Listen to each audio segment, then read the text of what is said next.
Terima kasih Tuhan. Kami bersyukur.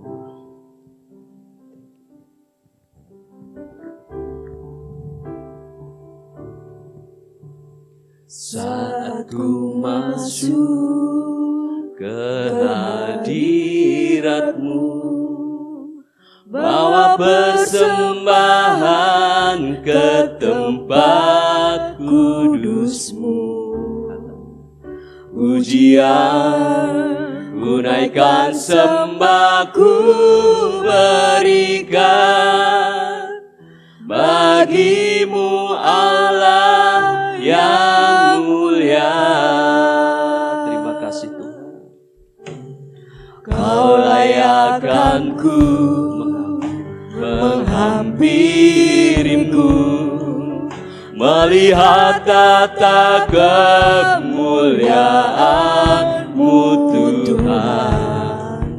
Pujian ku naikkan, sembah ku berikan bagi-Mu Allah yang mulia.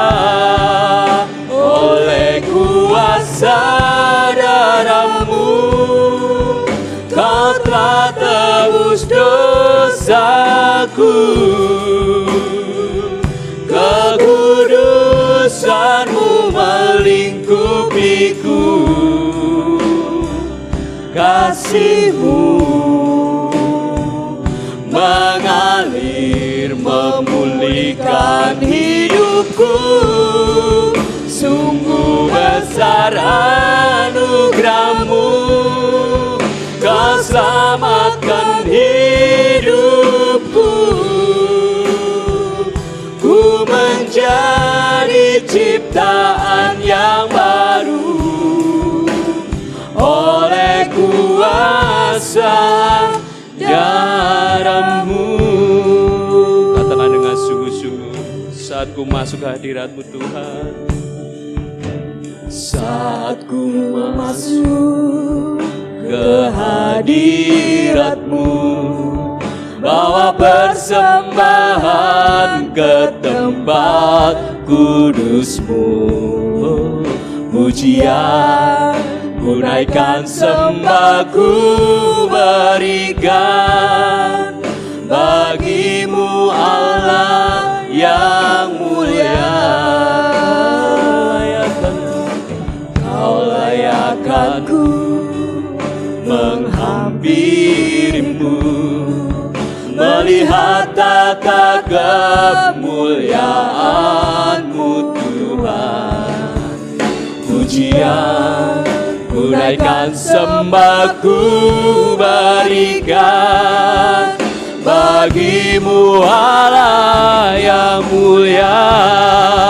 Oleh kuasa darah-Mu Kau telah tebus dosaku. Kekudusan-Mu melingkupiku. Kasih-Mu mengalir memulihkan hidupku. Sungguh besar anugerah-Mu, Kau selamatkan hidupku. Ku menjadi ciptaan yang baru oleh kuasa darah-Mu. Katakan oleh kuasa darah-Mu. Mari coba Tuhan kita baik berdiri. Kita mau masuk dalam doa. Terima kasih Tuhan. Terima kasih Yesus. Kekudusan-Mu melingkupiku. Kasih-Mu mengalir memulihkan hidupku. Oh sungguh besar anugerah-Mu, Kau selamatkan hidupku. Ku menjadi ciptaan yang baru oleh kuasa darahmu.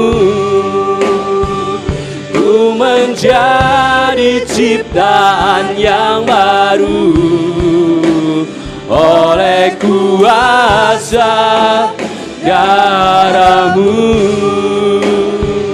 Ku menjadi ciptaan yang baru oleh kuasa darahmu.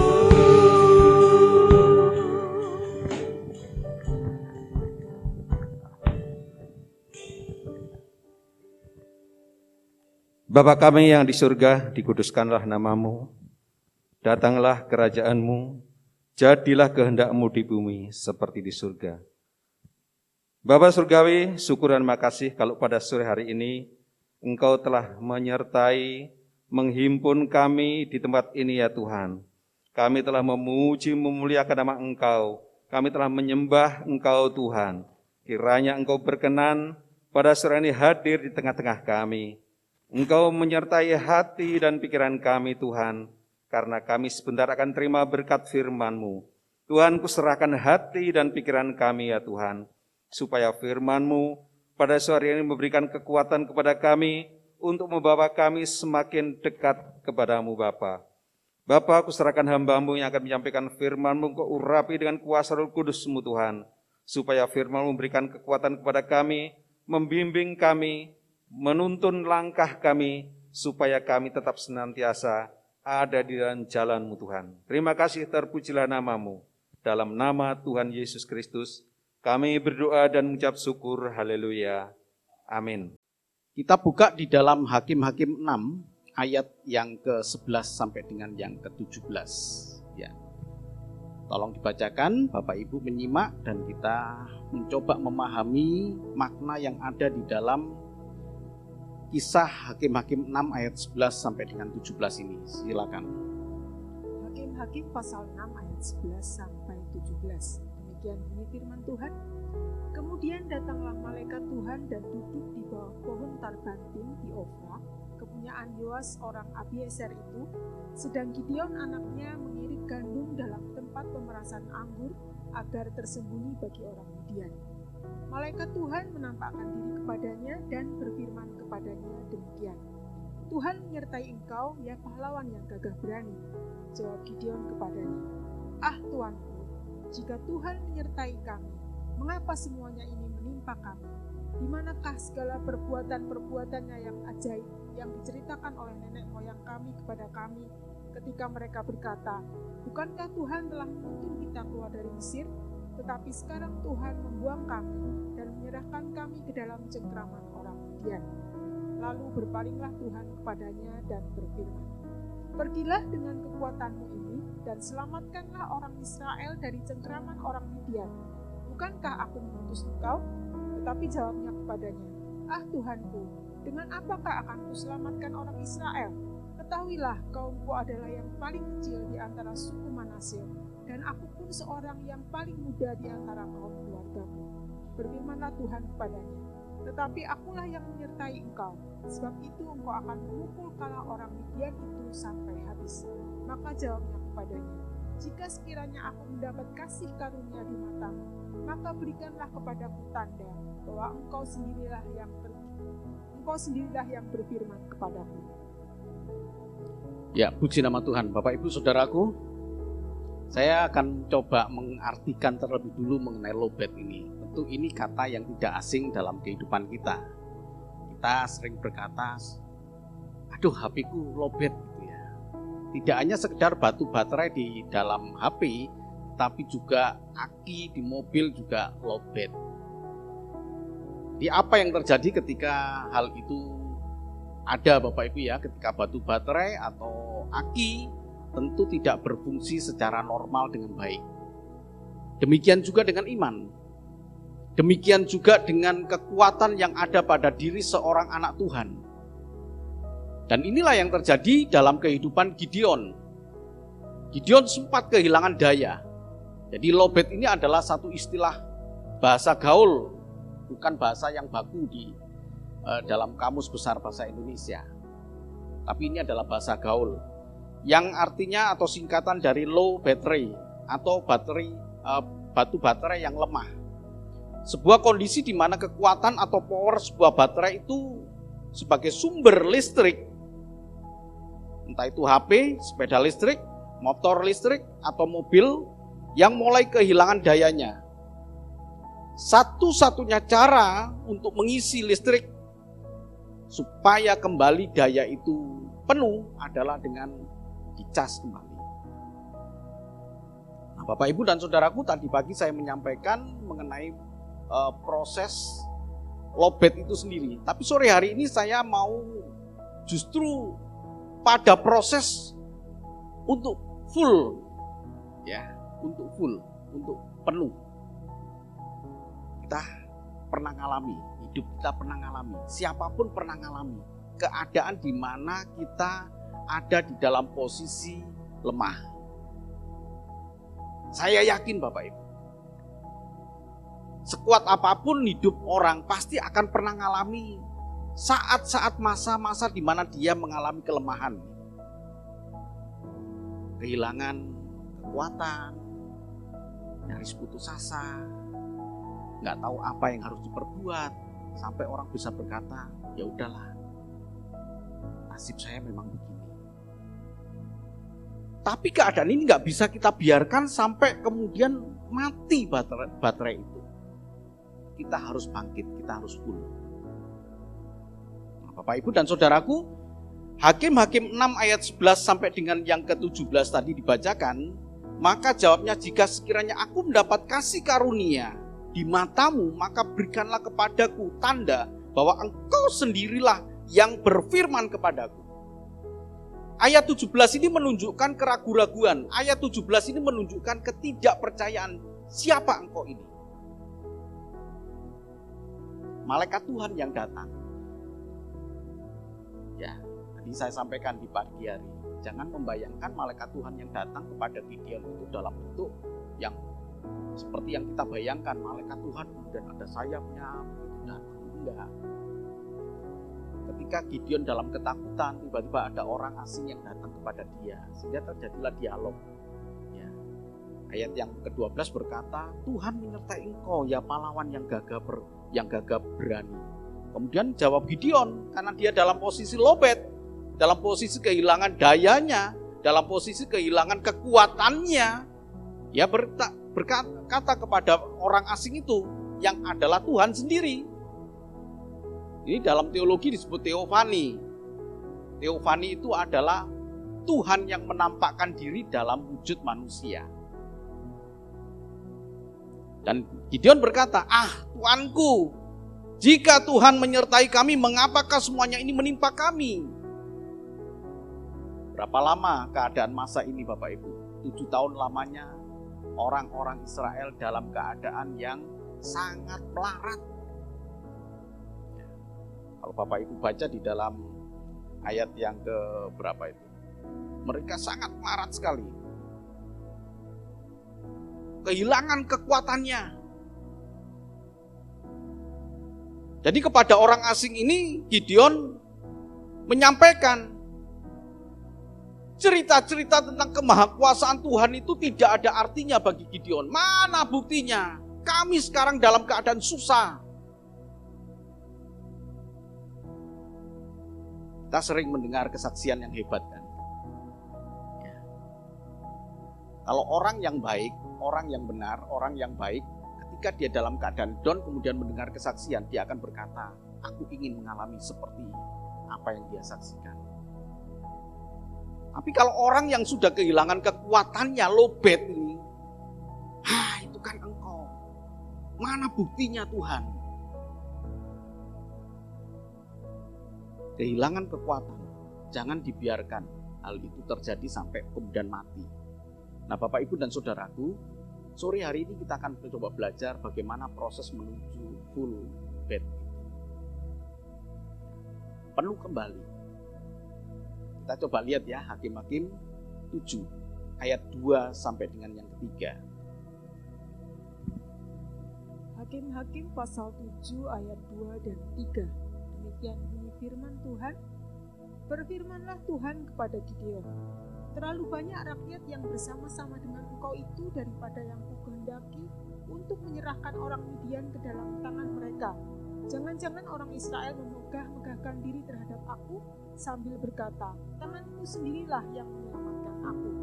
Maka sekarang serukanlah kepada rakyat itu demikian. Siapa yang takut dan gentar, biarlah ia pulang, nyah dari pegunungan Gilead. Lalu pulanglah 22.000 orang dari rakyat itu, dan tinggallah 10.000 orang. Ya. Menuju kepada kemenangan, Bapak Ibu. Ini kita belajar mengenai cara unik Tuhan. Kita lihat ya Bapak Ibu ya, peperangan antara Ukraina dengan Rusia adalah peperangan yang menunjukkan superpower tentang alat perang. Ukraina bisa bertahan sampai dengan sekarang, ya, 1 tahun loh.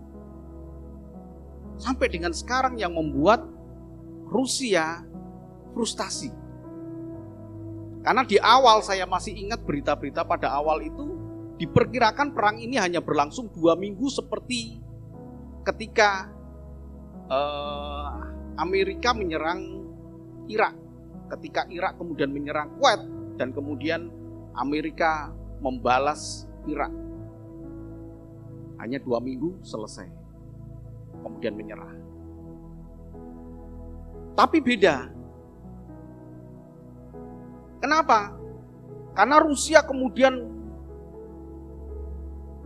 membuat alat perang terus-menerus dikejar dengan waktu, sementara Ukraina meminta bantuan kepada NATO sebagai pihak yang bisa diandalkan, walaupun dia bukan anggota NATO. Hanya gara-gara Ukraina ingin masuk ke NATO, maka Rusia merasa terancam. Sehingga Rusia kemudian mencoba mengambil alih Ukraina yang dulu memang bagian dari Uni Soviet. Tapi kemudian pisah-pisah dan dia ingin Ukraina kembali. Itulah perangnya. Nah, peperangan ini kemudian menunjukkan superpower Bapak Ibu ya. Jadi bagaimana alat perang berperan di sini untuk memenangkan pertarungan.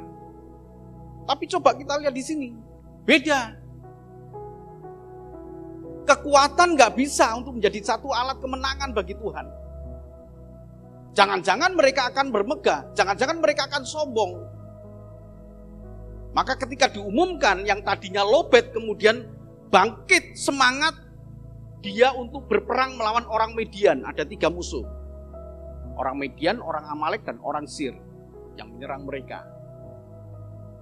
Kalau disebutkan orang Midian itu mewakili ketiganya, karena Midian ini adalah yang paling besar dari 3 musuh dari orang Israel itu. Jadi jangan dikira bahwa orang Israel berhadapan hanya pada 1 musuh. Bapak Ibu menghadapi dalam kehidupan ini kadang-kadang bukan 1 permasalahan, tapi kadang-kadang 2, 3, 4, 5. Hari ini kita belajar, jangan takut, Tuhan menyertai kita. Ketika mereka kemudian muncul kekuatan untuk berperang, diumumkan, ayo kita berperang melawan orang Midian. Berapa yang daftar? Aku mau. Wah, terkumpul 32.000 orang untuk siap berperang. Tapi kita lihat di sini. Tuhan tidak memerlukan orang yang takut dan gentar untuk berperang.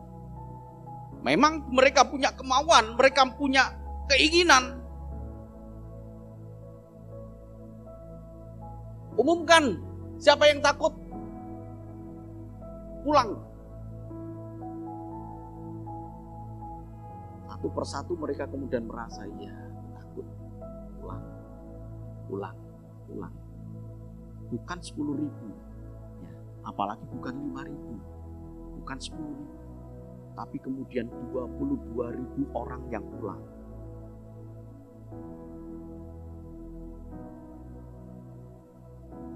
Mereka sudah punya semangat tapi tidak punya kemampuan. Kemauan untuk ikut perang itu penting, tetapi kemampuan berperang lebih penting daripada kemauan. Keinginan kita melayani Tuhan penting Bapak Ibu. Tapi digenapi dengan segenap hati aku mau gitu. Diperlengkapi dengan, kalau dalam istilah manajemen itu kan compatible ya. Kemampuan gitu. Ulanglah 22, berapa? 68,75% orang.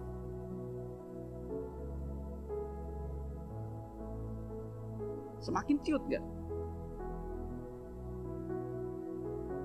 Seneng kan harusnya Gideon 32 orang ikut. Wah ini senang ini. Kita gempur nih.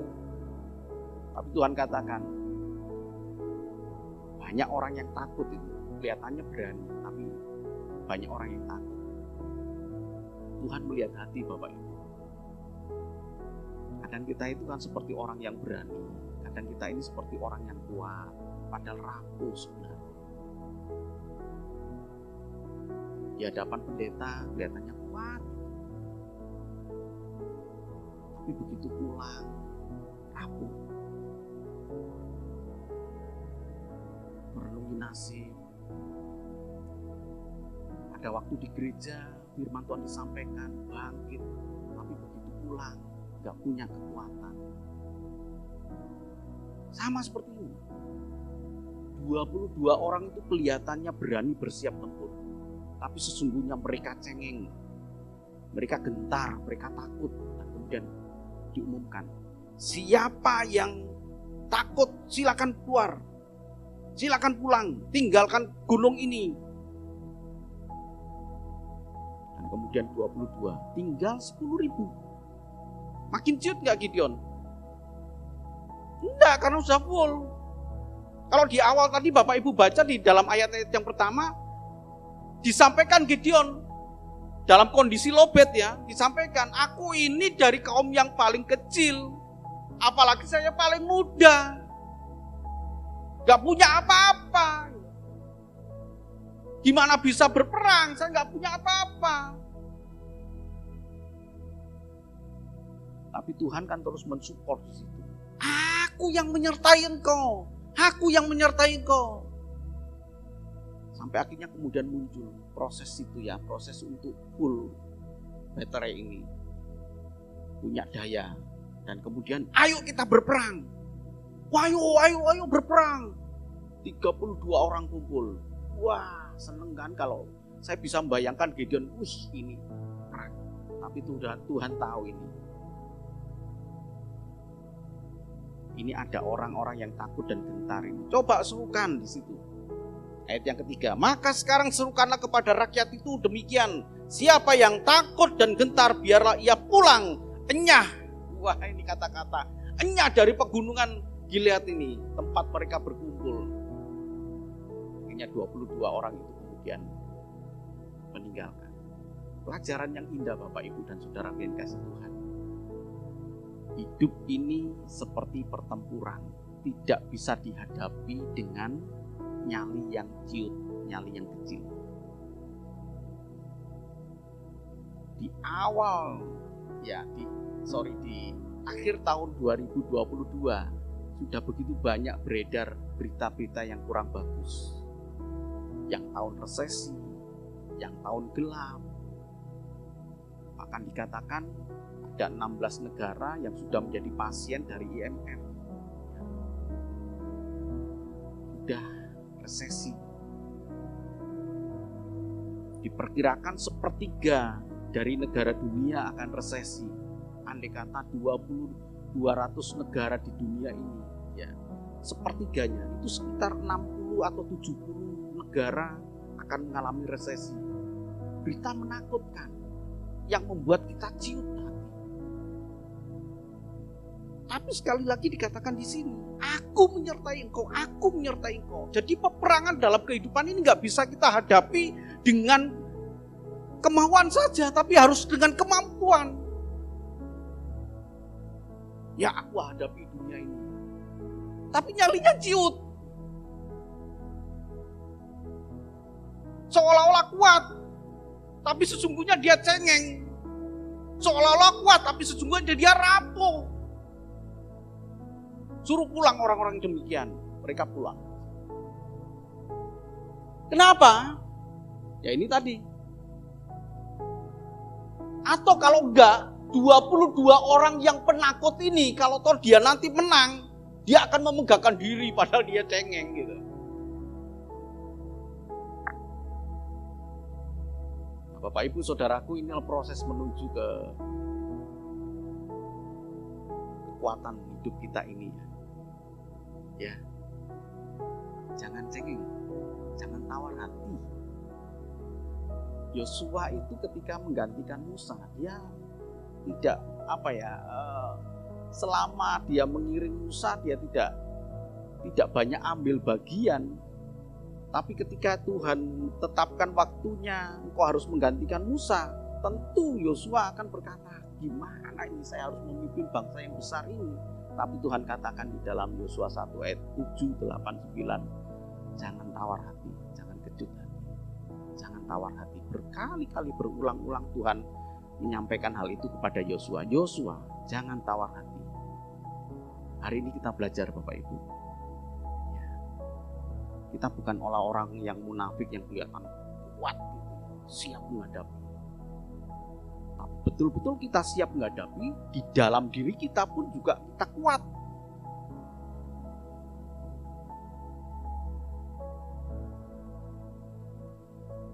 Yang kedua, yang pertama Tuhan tidak menghendaki orang yang tawar hati. Yang kedua, dibaca ayat 5 sampai dengan yang ke-7 dari Hakim-Hakim 7.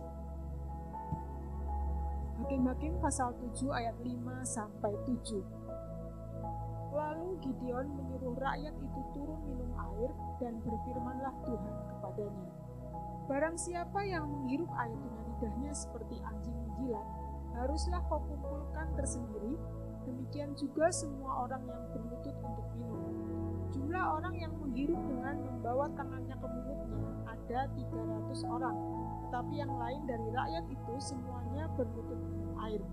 Lalu berfirmanlah Tuhan kepada Gideon, dengan ke-300 orang yang menghirup itu akan kuselamatkan kamu. Aku akan menyerahkan orang Midian ke dalam tanganmu, tetapi yang lain dari rakyat itu semuanya boleh pergi, masing-masing ke tempat kediamannya. Amin. Jujur Bapak Ibu ya, saya dulu nggak tahu ya. Ketika orang Tuhan katakan sisa 10.000, kemudian Tuhan menyeleksi orang itu hanya lewat cara minum air. Saya dulu nggak tahu kenapa yang 9.700 ini ditolak oleh Tuhan hanya gara-gara minum dengan model seperti anjing minum. Tapi kemudian saya belajar banyak dan tahu di situ. Yang pertama, Tuhan tidak menghendaki peperangan itu diikuti oleh orang yang takut dan gentar. Oke ya, yang tadi ya. Sebanyak 22.000 orang tadi. Yang kedua ternyata sama. Nasib dari 10.000 orang minus 300 orang ini atau 9.700 orang ini sebenarnya sama dengan orang penakut.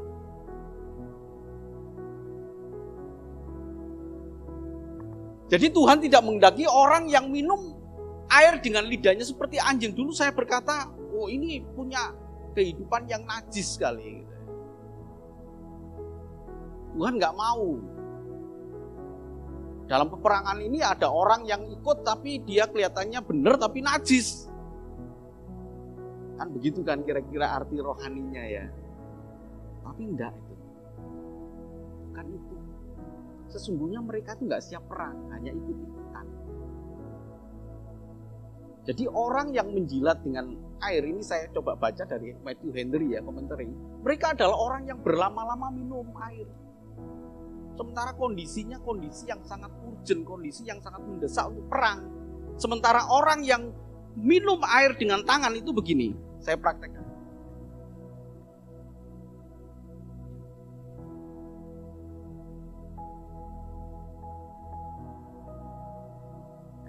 Dia tahu keadaan sudah berbahaya. Dia tahu keadaan mau berperang, jadi nggak perlu berlama-lama. Sementara orang yang minum anjing enak nyantai itu. Santai aja lah. Itu sudah mau perang.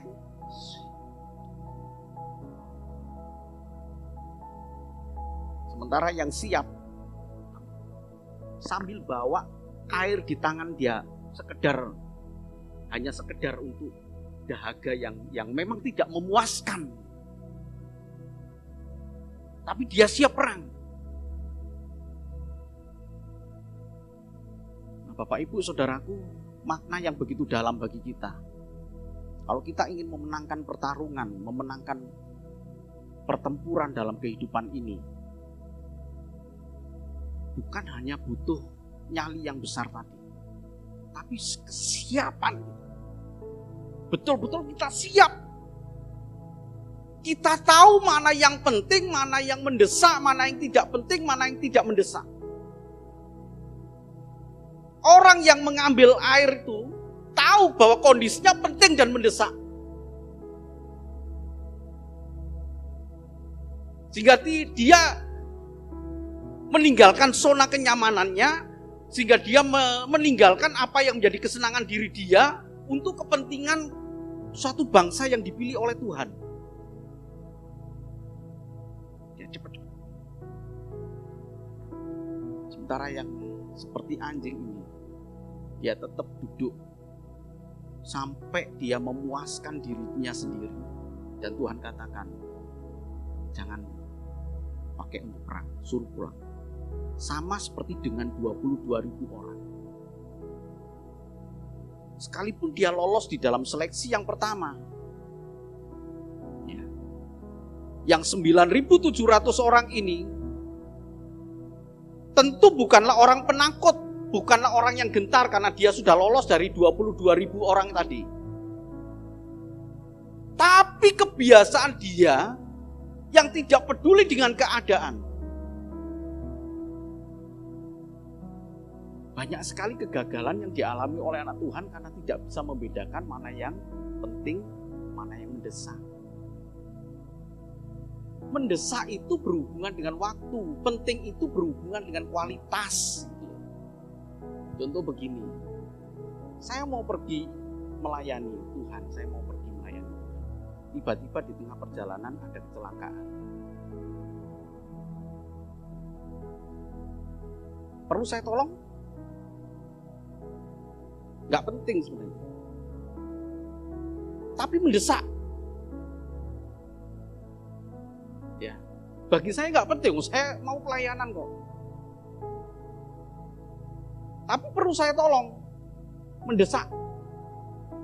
Jadi ketika berbicara tentang mendesak, gak bisa ditunda-tunda. Harus saya lakukan itu. Penting gak bagi saya? Gak penting kan? Bisa paham Bapak Ibu? Ya. Lalu bagaimana dengan pelayanan di sini? Ya mungkin tertunda. Tapi kan ini kan tidak terjadi. Andai kata terjadi saya segera minta. Ya. Kalau memang harus saya menolong sampai berlama-lama, ya saya harus minta kepada pengganti di tempat ini harus siap sedia. Makanya saya katakan. Sehingga dua-duanya berjalan. Kenapa banyak kegagalan dalam kehidupan, bahkan mungkin keadaan yang semakin runyam dalam kehidupan seseorang, karena orang itu tidak melakukan apa yang penting dan mendesak. Justru yang tidak penting dan tidak mendesak dia lakukan. Dia tinggalkan yang penting dan mendesak.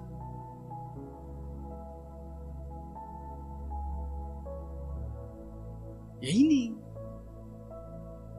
Itu orang-orang sudah keadaan genting, dia minum sepuasnya.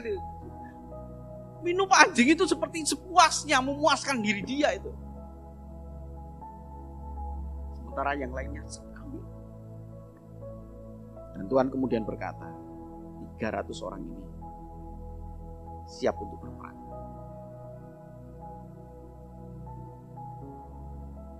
Bukan sekedar penakut, tapi menyadari keadaan yang genting dalam kehidupan kita ini yang harus kita lakukan, Bapak Ibu.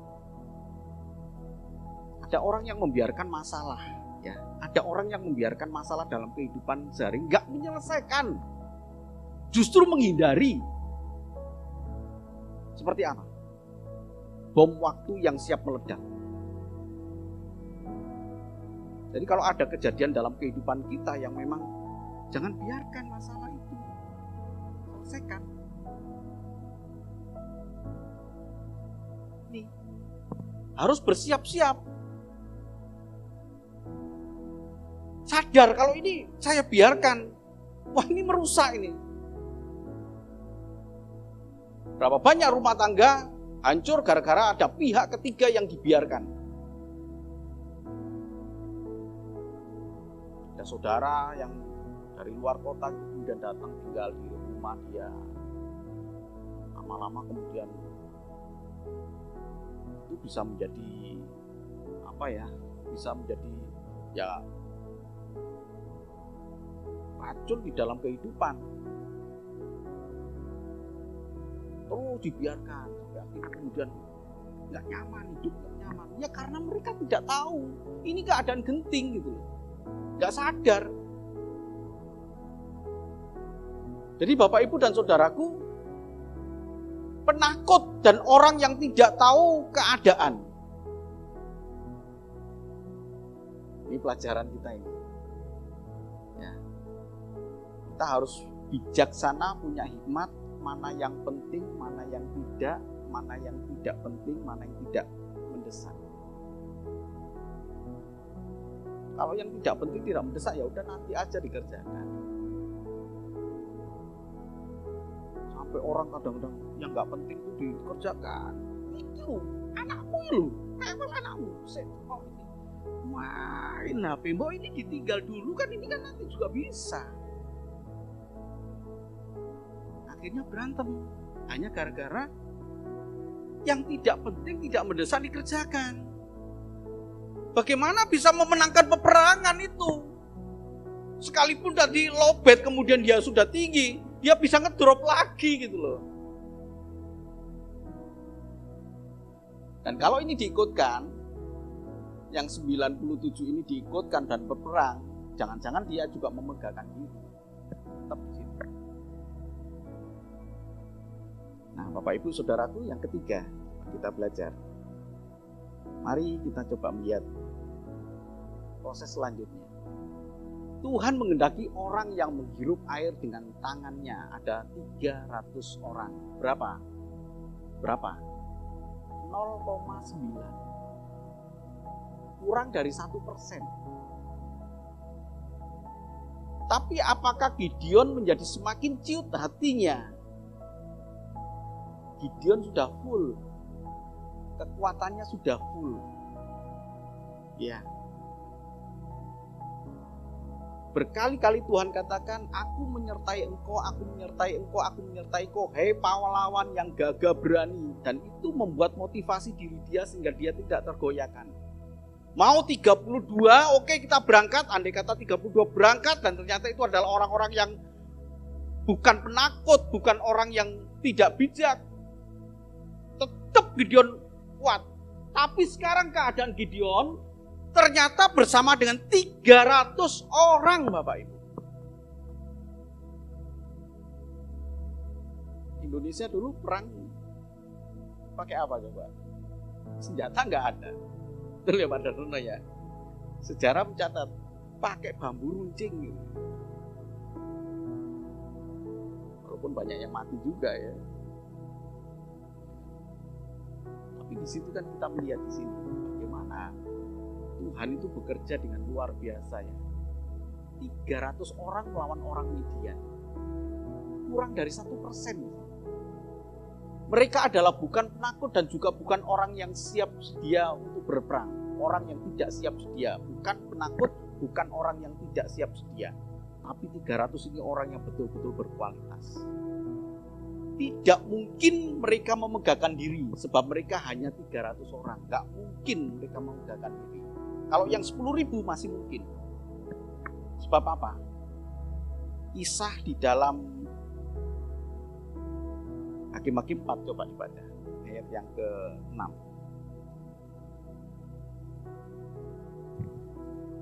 Hakim pasal 4 ayatnya yang ke-6. Ia menyuruh memanggil Barak bin Abinoam dari Kedesi di daerah Naftali, lalu berkata kepadanya, "Bukankah Tuhan Allah Israel memerintahkan demikian? Majulah, bergeraklah menuju Gunung Tabor dengan membawa 10.000 orang Bani Naftali dan Bani Zebulon bersama-sama dengan engkau." Oke, sampai di situ saja. Kisahnya ini juga terjadi peperangan Bapak Ibu, tapi kisahnya beda ya. Jadi ini pengalaman orang Israel pernah berperang melawan orang Midian dengan 10.000 orang dan menang. Tuhan sendiri yang meminta berangkat dengan 10.000 dan kemudian mereka menang. Seandainya dengan kasus yang sama kemudian Tuhan memerintahkan, oke, cukuplah orang yang tidak takut yang takut dan gentar itu suruh pulang, cukup dengan 10.000 sama seperti dulu.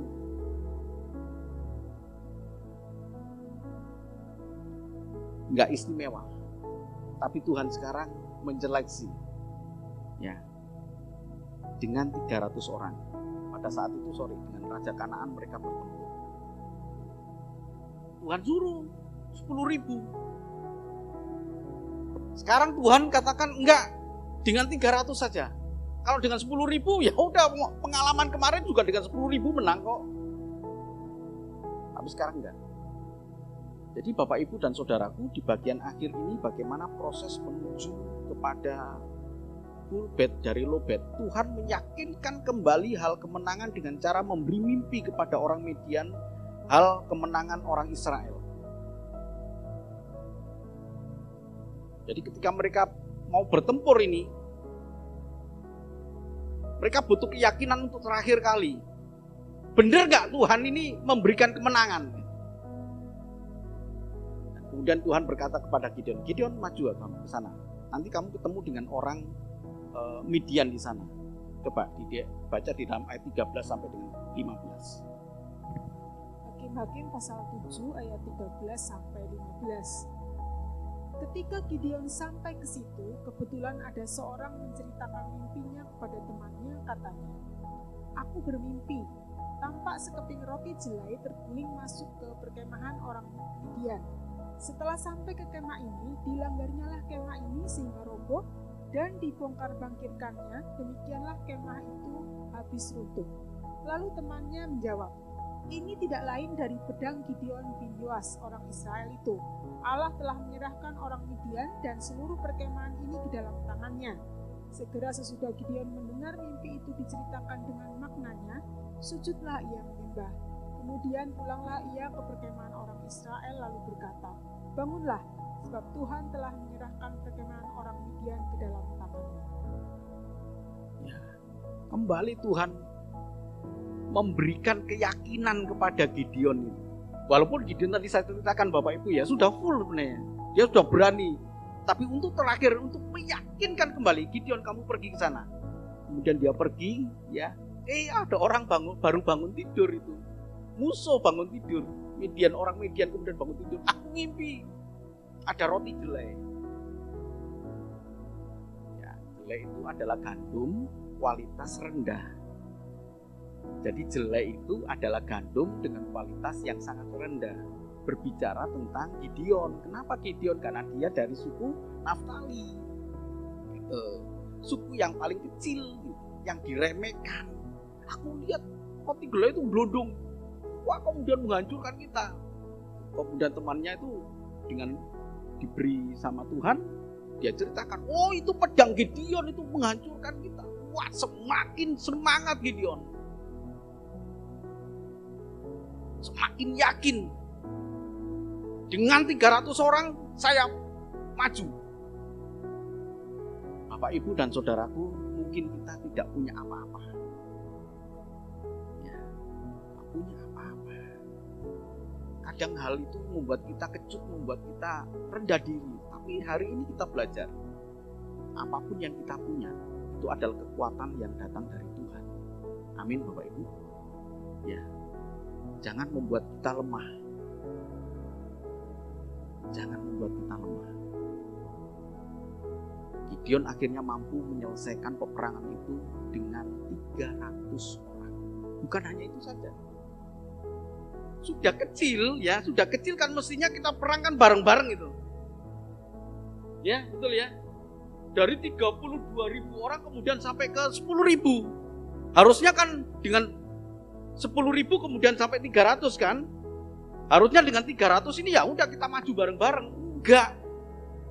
Masih dipecah lagi. Timbul keberanian yang luar biasa. Karena apa ini Bapak Ibu? Bapak Ibu harus punya keberanian yang full, bukan lowbat. Full karena janji Tuhan. Karena penyertaan Tuhan. Yang tidak bisa kita ragukan lagi. Kadang-kadang kan kita menjadi lemah karena kita ragu kan akan janji Tuhan. Benar gak Tuhan memberkati? Benar gak Tuhan menyertai? Benar gak Tuhan mengasihi aku? Hari ini kita ini. Janji Tuhan itu ya dan amin. Ya. Jadi Erli kemanapun pergi, percayalah Tuhan menyertai. Amin. Ya. Punya kekuatan yang luar biasa. Karena full bed, maka Gideon melakukan hal yang mustahil.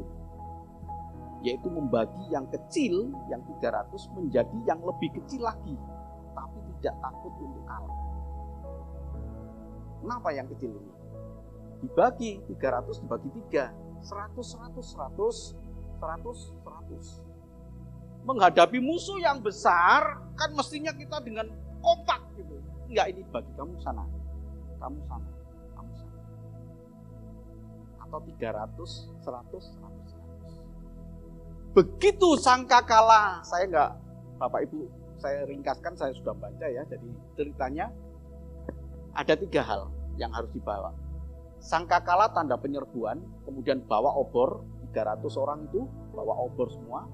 Kemudian ada buyung kosong yang dipecahkan. Nah kalau Tuhan menyertai kan ngapain repot? Betul? Kalau Tuhan menyertai ngapain repot? Kan kita kan selalu berpikir begitu. Tapi ada bagian yang harus kita kerjakan untuk menjadi pemenang. Sekalipun kita punya Tuhan Allah yang maha besar, bukan berarti kita menyerahkan sepenuhnya kepada Tuhan untuk Tuhan bertindak. Ada bagian yang harus kita kerjakan.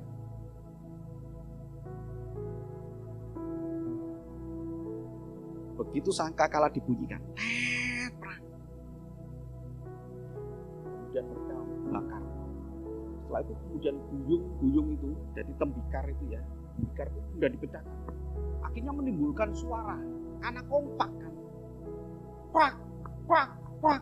Wah, dia musuh itu mendengar seperti gerakan orang yang banyak yang menyerang mereka. Sehingga mereka kocar-kacir. Padahal berapa? 300 orang. Bapak Ibu Saudaraku yang dikasihi Tuhan,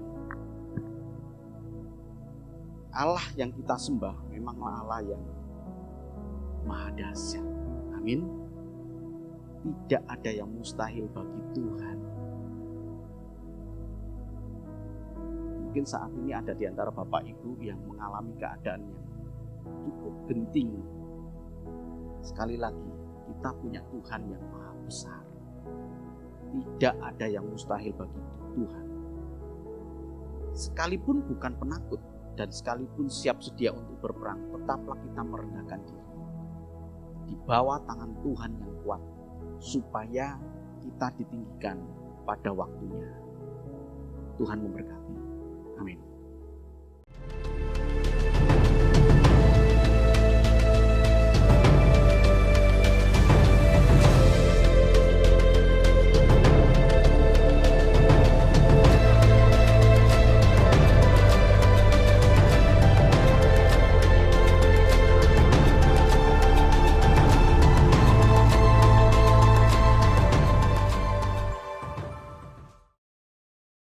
Bapa kami yang di surga, dikuduskanlah namamu, datanglah kerajaanmu, jadilah kehendak-Mu di bumi seperti di surga. Berikanlah kami pada hari ini makanan kami yang secukupnya, dan ampunilah kami akan kesalahan kami, seperti kami juga mengampuni orang yang bersalah kepada kami. Dan janganlah membawa kami ke dalam pencobaan, tetapi lepaskanlah kami daripada yang jahat. Karena Engkaulah yang empunya kerajaan dan kuasa dan kemuliaan sampai selama-lamanya. Amin. Kita katakan lewat pujian ini, terima kasih Tuhan. Terima kasih Tuhan.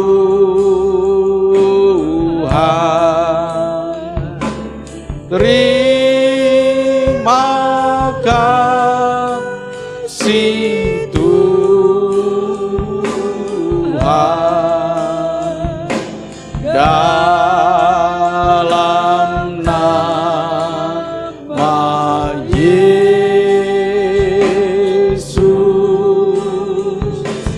terima kasih Tuhan. Haleluya.